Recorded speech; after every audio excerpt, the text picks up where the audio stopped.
दोस्तों, किसी के भी मन की बातें जानने के लिए 3 तरीके होते हैं, लेकिन इन तीनों तरीकों को समझना अति आवश्यक है। यदि आप इन तीनों तरीकों को समझ लेते हैं तो आप किसी के भी मन की बातें बड़ी ही आसानी से जान सकते हैं, समझ सकते हैं। तो चलिए इसे एक बुद्ध कहानी के माध्यम से समझते हैं कि किस तरह से आप दूसरों की मन की बातें जान सकते हैं, समझ सकते हैं।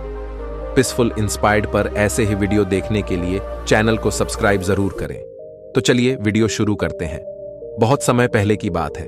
एक छोटा सा गांव था। उस गांव में 2 भाई रहा करते थे। बड़ा भाई अंधा था, जिसके कारण वो हमेशा घर पर ही बैठा रहता था, और छोटा भाई खेती किया करता था। लेकिन खेतों में अधिक जानवर आने से पूरी फसलें नष्ट हो जाती थी, जिस कारण छोटा भाई बहुत परेशान हो चुका था। तभी उसे एक तरकीब सूझी। एक दिन उसने सोचा, खेतों में से इन जानवरों को भगाने के लिए क्यों ना मैं अपने बड़े भाई की मदद लूं।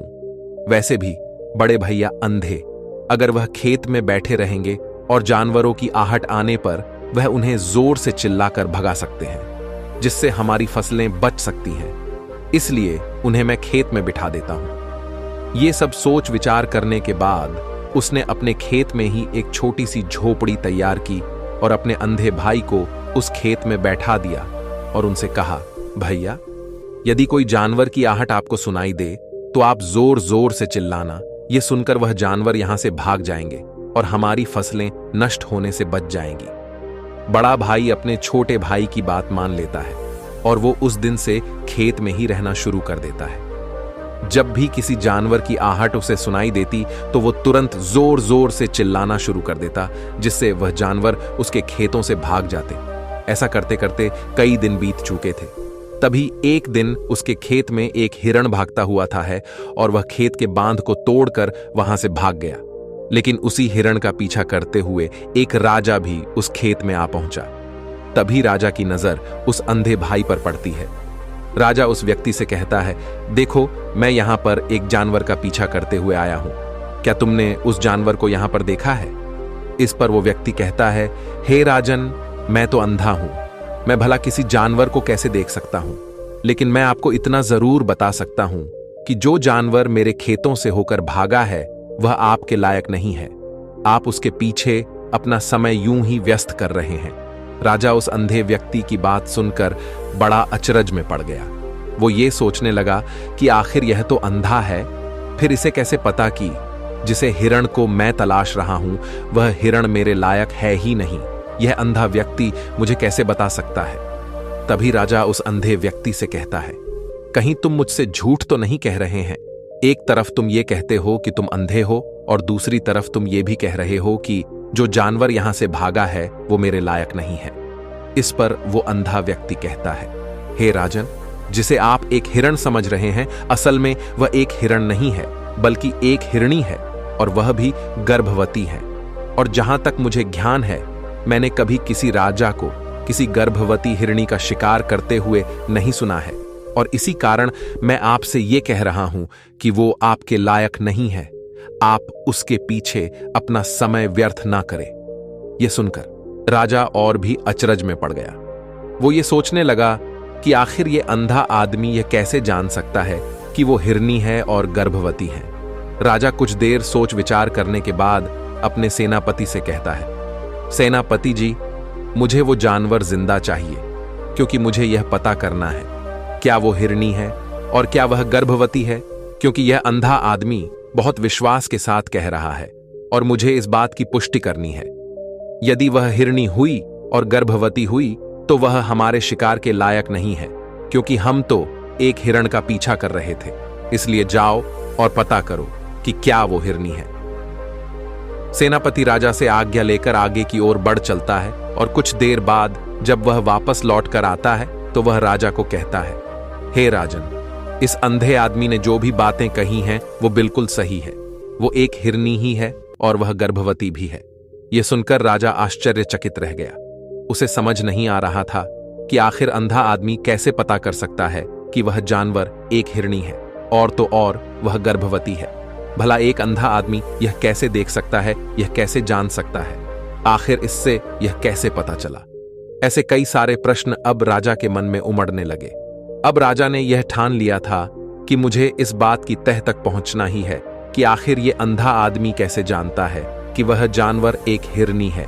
ये सोचकर राजा उस अंधे आदमी के पास जाता है और उस अंधे आदमी से कहता है, देखो, मैं ये तो नहीं जानता कि तुम सचमुच अंधे हो या नहीं, लेकिन मैं तुमसे एक बात जानने आया हूं, क्या तुम मेरे प्रश्न का सही सही जवाब दोगे?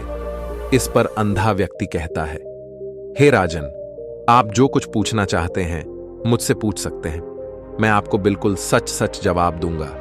इस पर राजा कहता है, देखो, एक तो तुम कहते हो कि तुम अंधे हो और दूसरी तरफ तुमने यह बता दिया कि जिस जानवर का पीछा मैं कर रहा हूं वह एक हिरनी है और तो और वह गर्भवती भी है।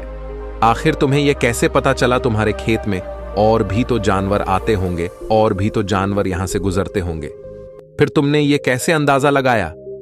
तभी वह अंधा व्यक्ति राजा से कहता है, हे राजन, आप जिस हिरनी का पीछा कर रहे थे वही हिरनी जब मेरे खेत में आई, उसकी रफ्तार और उसके भागने की आहट से मुझे यह एहसास हो चुका था कि यह एक हिरनी है और मेरे खेत की जो बांध है वह बहुत छोटी है, उसकी ऊंचाई ज्यादा नहीं है। यदि कोई हिरण होता तो उस बांध को बड़ी आसानी से लांघ जाता, लेकिन वह हिरनी इस बांध को तोड़कर भागी है और यदि वह इस बांध को छलांग लगाकर पार करने का प्रयास करती तो इससे उसके बच्चे को खतरा होता और इसी बात से मैंने ये पता लगा लिया कि वह गर्भवती है। इस कारण वह ज्यादा ऊंची छलांग लगाकर मेरे खेत की बांध को तोड़ते हुए भाग गए। इस पर राजा के मन में एक और प्रश्न उठा। राजा ने कहा, किंतु तुम्हें कैसे पता चला कि वह एक हिरनी ही है? और भी तो कोई जानवर यहां पर आ सकते हैं। इस पर वह अंधा व्यक्ति कहता है, हे राजन, मैं पूरा दिन सुबह शाम यहीं पर बैठा रहता हूं और मेरी सुनने की शक्ति बहुत तेज है। मैं ये बाप जाता हूं कि कौन सा जानवर मेरे खेत में आया है और उसी के आधार पर मैं जोर जोर से चिल्लाता हूं ताकि वो मेरे खेत से भाग जाए और मेरे खेत की फसलों को नष्ट ना कर पाए। राजा उस अंधे आदमी का यह जवाब सुनकर पूरी तरह से संतुष्ट हो चुका था। वह मन ही मन यह सोच रहा था कि आदमी भले ही अंधा हो, लेकिन यह तो बड़ा ज्ञानी मालूम पड़ता है। इस आदमी से कुछ ना कुछ तो काम निकलवाना ही चाहिए। ये विचार लिए हुए राजा वहां से वापस अपने महल की ओर लौट जाता है। राजमहल पहुंचते ही राजा उस अंधे व्यक्ति से कहता है, आप तो बड़े ज्ञानी व्यक्ति हैं, आपको किसी भी बात का पता बड़ी आसानी से चल जाता है। आज मैंने आपको यहां पर इसलिए बुलाया है क्योंकि मैं आपसे यह जानना चाहता हूं कि मेरी पत्नी पतिव्रता है या नहीं। इस पर वो अंधा व्यक्ति कहता है, हे राजन, यह कैसा प्रश्न हुआ? इस पर राजा कहता है, मैंने आपसे बिल्कुल उचित प्रश्न किया है, मुझे इस प्रश्न का उत्तर दीजिए। इस पर वो अंधा व्यक्ति कहता है, हे राजन, ये सारी बातें जाने दीजिए। आपकी शादी को इतने साल बीत चुके हैं और अब आप ये बात क्यों जानना चाहते हैं? आपके मन में ऐसे प्रश्न क्यों उठ रहे हैं? इस पर राजा जिद करते हुए कहता है, देखिए, आपको मुझे इस प्रश्न का उत्तर तो देना ही होगा। यदि आप मुझे इस प्रश्न का उत्तर नहीं देंगे तो मैं आपको मृत्यु दंड दे दूंगा। राजा के मुख से यह बात सुनकर वह अंधा व्यक्ति कहता है, हे राजन, यदि आप इस प्रश्न का उत्तर चाहते हैं तो उसके लिए आपको मेरा एक काम करना होगा। राजा कहता है, बोलो, मुझे क्या काम करना होगा? इस पर व्यक्ति कहता है, इसके लिए आपकी पत्नी को मेरे साथ कमरे में अकेले छोड़ना होगा। उस अंधे व्यक्ति की यह बात सुनकर राजा पहले तो क्रोधित हो जाता है, लेकिन फिर कुछ सोच विचार करने के बाद वह उस व्यक्ति की बात मान लेता है और अपने सेनापति को आदेश देता है, सेनापति जी, इस व्यक्ति को और मेरी पत्नी को एक कमरे में कुछ देर के लिए अकेला छोड़ दें। सेनापति बिल्कुल वैसा ही करता है। अब राजा की पत्नी और अंधा आदमी एक कमरे में बंद हो चुके होते हैं। तभी वो अंधा आदमी राजा की पत्नी से कहता है, मुझे आपको छूना है। इस बात पर रानी अत्यधिक क्रोधित हो जाती है और उस अंधे आदमी को वो पकड़ पकड़ कर पीटने लगती है, कभी हाथों से तो कभी लातों से तो कभी पटक पटक कर। इस तरह से उन्होंने उस अंधे आदमी की खूब पिटाई की। उसके बाद किसी तरह से वह अंधा आदमी अपनी जान बचाकर वहां से भाग निकलता है और वह राजा के पास पहुंचता है और वह राजा से कहता है, हे राजन, आपकी पत्नी पतिव्रता नहीं है। यह बात सुनकर राजा अत्यधिक क्रोधित हो उठता है और राजा अपनी तलवार निकालकर सीधा अपनी पत्नी की ओर जाता है और क्रोधित होकर वह अपनी रानी से कहता है, रानी जी, आज मैं जो भी सवाल आपसे करने वाला हो उसका मुझे सच सच जवाब दीजिएगा, और यदि आपने एक शब्द भी झूठ कहा तो मैं आपका अभी के अभी सर धड़ से अलग कर दूंगा, तभी आगे बढ़ें। राजा कहता है, मुझे बताइए क्या आप पतिव्रता हैं या नहीं। इस पर रानी कहती हैं, हे राजन, आप भले ही मुझे जान से मरवा दीजिए, लेकिन मैं पतिव्रता नहीं हूं। राजा यह बात सुनकर बहुत खुश हुआ, क्योंकि उस अंधे आदमी ने जो भी कहा था वह बिल्कुल सच था। यह बात सुनकर तुरंत ही राजा उस आदमी के पास पहुंचता है और आकर उस अंधे आदमी से कहता है, तुम्हें कैसे पता चला कि मेरी पत्नी पतिव्रता नहीं है। इस पर वह अंधा आदमी कहता है, हे राजन, बड़ी सीधी सी बात है। मैंने तो आपकी पत्नी से बस इतना ही कहा था कि मुझे आपको छूना है, और इस बात पर वह इतना क्रोधित हो उठी कि उन्होंने गुस्से में आकर मुझे लात घूंसों से पीटना शुरू कर दिया। और भला कोई औरत किसी और मर्द को कैसे छू सकती है? लेकिन उन्होंने ना आप देखा न ताव, बस लात घूंसे मुझ पर बरसाने शुरू कर दिए। वह भी तो एक छूना ही हुआ, और एक पतिव्रता नारी कभी भी पराये मर्द को नहीं छूती। जब मैंने उसे छूने के लिए कहा था तो वह उस वक्त मुझे मना कर सकती थी, लेकिन उन्होंने तो मुझे पीटना शुरू कर दिया, और देखते ही देखते उन्होंने मेरे पूरे शरीर को छू लिया। अब आप ही बताइए, ऐसी स्त्री भला पतिव्रता कैसे हो सकती है? इस पर राजा कहता है, तुम तो बड़े ज्ञानी मालूम पड़ते हो। अच्छा ठीक है, चलो तुम मेरे एक प्रश्न का और जवाब दो। यदि तुमने मुझे इस प्रश्न का सही जवाब दे दिया तो मैं तुम्हें यहां से जाने दूंगा। आगे राजा उस अंधे आदमी से कहता है कि तुम मुझे यह बताओ, क्या मैं सच में अपने पिताजी का ही बेटा हूं या फिर किसी और का? इस पर वह अंधा भी कहता है, हे राजन, इस बात से आपका क्या लेना देना? आप किसी की भी औलाद हों, आखिर आप हैं तो इस राज्य के राजा, इसलिए इस प्रश्न को जाने दीजिए। लेकिन राजा कहता है, नहीं नहीं, मुझे इस प्रश्न का सही जवाब चाहिए, अन्यथा यह प्रश्न मुझे हमेशा परेशान करता रहेगा। इसलिए मैं इसका सही जवाब जानना चाहता।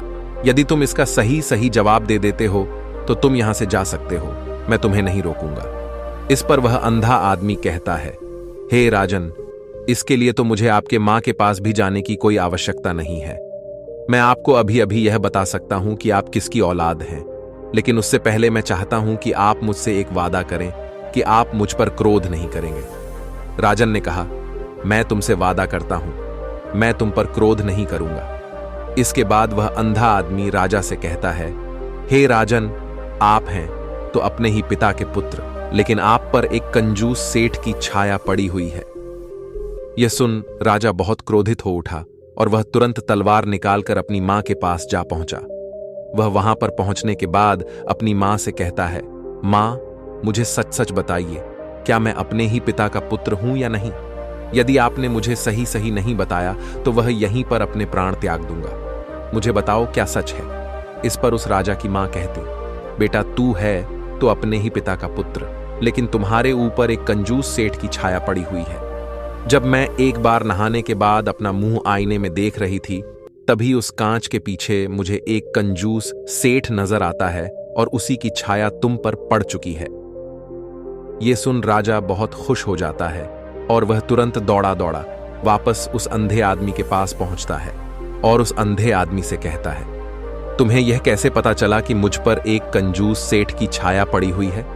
इस पर वह आदमी कहता है, हे राजन, आपने मुझसे कई सारे सवाल पूछे जिनका जवाब मैंने आपको सही दिया है।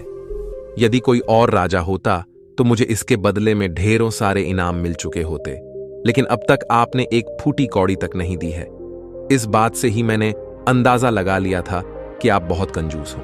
यह बात सुनकर राजा जोर से हंसने लगा और कहता है कि आप जो भी मांगेंगे वह मैं आपको अवश्य दूंगा, लेकिन मुझे यह बताओ कि तुम्हें कैसे पता चल जाता है कि कौन सी बात सही है और कौन सी गलत? तुम किसी भी बात का इतना सटीक और सही जवाब कैसे दे पाते हो? इस पर वह अंधा आदमी कहता है, हे राजन, मैं तो वैसे ही अंधा हूं। यदि मेरी आंखें होती तो मैं किसी की भी मन की बातें बड़ी सरलता से जान लेता।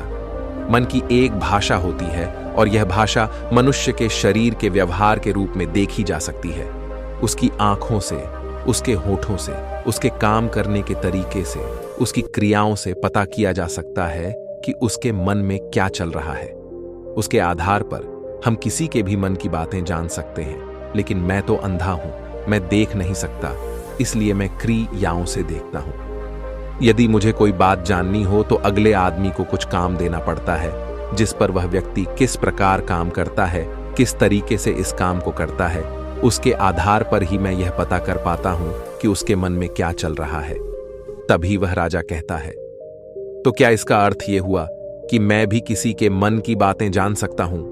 इस पर वह अंधा आदमी कहता है, हे राजन, अवश्य आप भी किसी भी व्यक्ति के मन की बात जान सकते हैं, किंतु उससे पहले आपको अपने ऊपर काम करना होगा, और वह काम है अपने मन को शांत कर, अपने मन को वर्तमान में लाना, जिसके लिए मैं आज आपको 3 तरीके बताने वाला।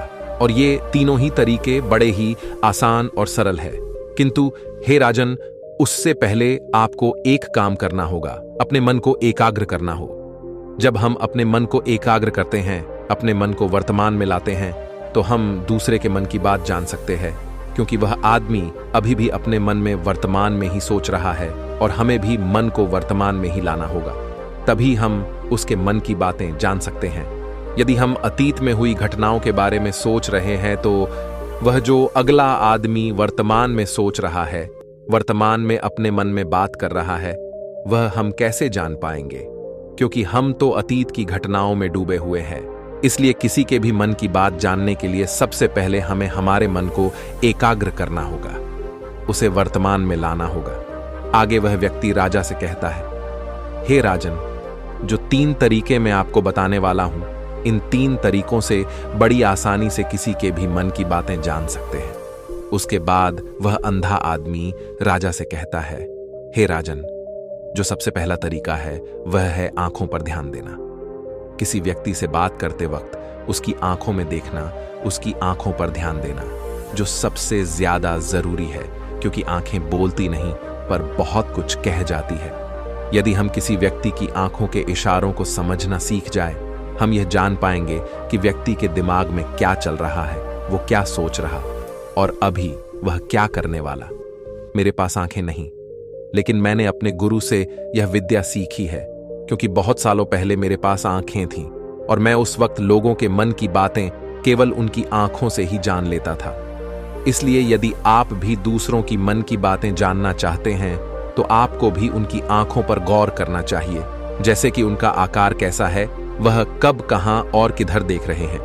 यदि उसकी आंखें यहां वहां घूम रही हैं जब आप उससे बातें कर रहे हैं, तो वहां वह इधर उधर मोड़ रहा है, कभी ऊपर तो कभी नीचे या कभी आसपास। या फिर उसकी आंखें खुश नजर आ रही है, या फिर आंखें निराश नजर आ रही है, जैसे कि चोर होता है। उसकी आंखों में जब हम देखते हैं तो हमें यह पता चलता है कि अगले आदमी ने कोई गलती की है।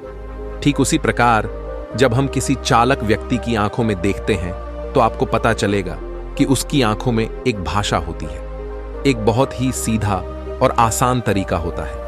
यदि आपको यह पता लगाना है कि सामने वाला व्यक्ति आपसे झूठ कह रहा है या फिर सही, तो आपको उसकी आंखों पर ध्यान देना अति आवश्यक है।